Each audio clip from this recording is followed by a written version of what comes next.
ইয়াতুল কলবি রাদিয়াল্লাহু আনহু কি করেছেন, আল্লাহ রাসূলের কাছে এই ঘটনাগুলো যখন বর্ণনা করেছেন আর যখন কাঁদতেছিলেন, তখন আল্লাহ রাসূল সাল্লাল্লাহু আলাইহি ওয়াসাল্লাম বলেছিলেন, তোমার এই গুনাহ মাফ হয়ে যাবে, তুমি যেহেতু কলেমা পড়ে মুসলমান হয়েছো, তাওবা করেছো। এটা তাওবা করার মাধ্যমে শিরিক এবং অন্যের হক ব্যতীত সব গুনাহ আল্লাহ তাআলা কি মাফ করে দেন। যেহেতু রমজান মাসের আজকে শেষ দিন, এখনো শেষ দিনের সময় আছে, আমরা কি করব, আল্লাহর কাছে তাওবা করব, যাতে করে আল্লাহ তাআলা আমাদের সমস্ত জিদ্দির গুনাহ তাআলা মাফ করে দেন। আর নারীদের যে নারী অধিকার নিয়ে আমি কথা বলতে আছে, নারীদের কোনো সমাজে কোনো অধিকারই ছিল না, কোনো মূল্যায়নই ছিল না, তাদেরকে কি করতেন, ওই কাগজের মতন ব্যবহার করতেন, ছুঁড়ে ফেলে দিতেন। কিন্তু আল্লাহ রাসূল দুনিয়াতে আসার পরে ইসলাম তাদেরকে অধিকার দিয়েছে, আর সেই নারীরাই বলে কি ইসলাম নারীদের কোনো অধিকার দেয়নি। আসসালামু আলাইকুম ওয়া রাহমাতুল্লাহ। প্রিয় বন্ধুগণ, রমজান মাসের আজকে শেষ দিন, যেহেতু আমি মালয়েশিয়াতে আছি, মালয়েশিয়াতে আজকে রমজান মাসের শেষ দিন, আগামীকাল ঈদ উল ফিতর। আমরা সবাই রোজা রেখেছি, যারা রোজা রেখেছি তাদেরকে আল্লাহ রাসূল সাল্লাল্লাহু আলাইহি ওয়াসাল্লাম ঈদগাহে যাওয়ার জন্য বলেছেন, আর যারা নাকি রোজা রাখেনি তাদেরকে ঈদগাহে না যাওয়ার জন্য নিষেধ করেছেন। আমরা যারা রোজা রাখতে পেরেছি এবং যারা রোজা রাখতে পারিনি, এখনো আজকের দিন সময় আছে, আমরা সবাই আল্লাহ তাআলার কাছে তওবা করি। তওবা করলে আল্লাহ তাআলা আমাদের জিন্দেগীর গুনাহগুলো মাফ করে দিবেন, কারণ আমরা জানি না আমাদের গুনাহগুলো মাফ করাইতে পারছি কি না। আপনাদেরকে একটা ইসলামিক ঘটনা বলি, আল্লাহ তাআলা কত দয়ালু, কত মায়া, সেটা আপনি এই ঘটনা থেকে বুঝে যাবেন। কারণ আমি শিরিক ব্যতীত যত বড় ধরনের গুনাহ করি না কেন, ওই সমস্ত সব গুনাহ আল্লাহ তাআলা তওবার মাধ্যমে মাফ করে দেন। যদি বান্দার হক থাকে, বান্দার হক আদায় করে দিবেন, বান্দার হক আল্লাহ তাআলা মাফ করেন না। ঘটনাটা হলো এই, আল্লাহ রাসূল সাল্লাল্লাহু আলাইহি ওয়াসাল্লামের একজন সাহাবী, তার নাম হলো দাইয়াতুল কলবি।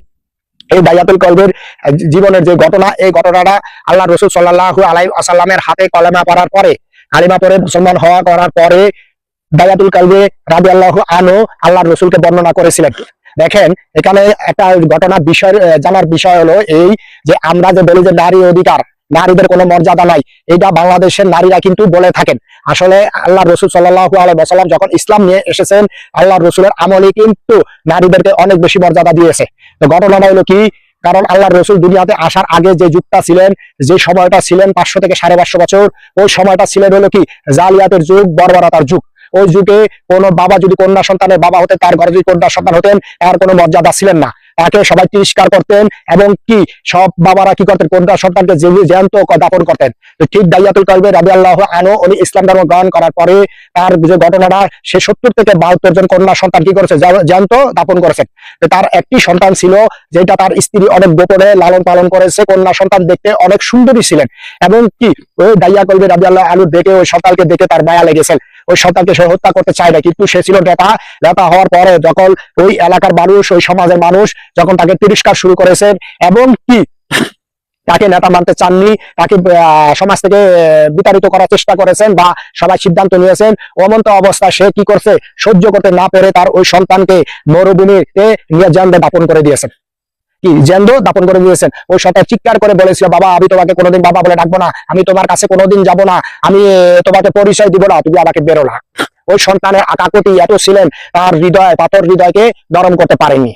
তাই এই সমস্ত কাজগুলা, ওই ঘটনাগুলা কিন্তু ইয়ার সময় হতো আল্লাহ রাসূল সাল্লাল্লাহু আলাইহি ওয়াসাল্লামের নবুয়ত পাওয়ার, মানে আল্লাহ রাসূল সাল্লাল্লাহু আলাইহি ওয়াসাল্লাম দুনিয়াতে আসার আগে এই ঘটনাগুলা ঘটতেন। তখন নারীদের কোনো সম্মান ছিল না, কোনো মর্যাদা ছিল না। আল্লাহ রাসূল সাল্লাল্লাহু আলাইহি ওয়াসাল্লাম কিন্তু নারীদের মর্যাদা দিয়েছেন।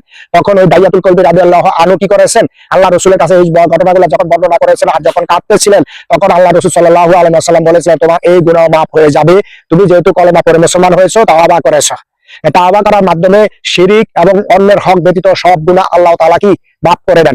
যেহেতু রমজান মাসের আজকে শেষ দিন, এখনো শেষ দিনের সময় আছে, আমরা কি করব, আল্লাহর কাছে তওবা করব, যাতে করে আল্লাহ তাআলা আমাদের সমস্ত জিদ্দির গুনাহগুলো মাফ করে দেন। আর নারীদের যে নারী অধিকার নিয়ে আমি কথা বলতে আছে, নারীদের কোনো সমাজে কোনো অধিকারই ছিল না, কোনো মূল্যায়নই ছিল না, তাদেরকে কি করতেন, ওই কাগজের মতন ব্যবহার করতেন, ছুঁড়ে ফেলে দিতেন। কিন্তু আল্লাহ রাসূল দুনিয়াতে আসার পরে ইসলাম তাদেরকে অধিকার দিয়েছে, আর সেই নারীরাই বলে কি ইসলাম নারীদের কোনো অধিকার দেয়নি। যাই ভিডিওটা এই পর্যন্ত ভালো লাগে শেয়ার করে দিবেন। আসসালামু আলাইকুম ওয়া রাহমাতুল্লাহি ওয়া বারাকাতুহু।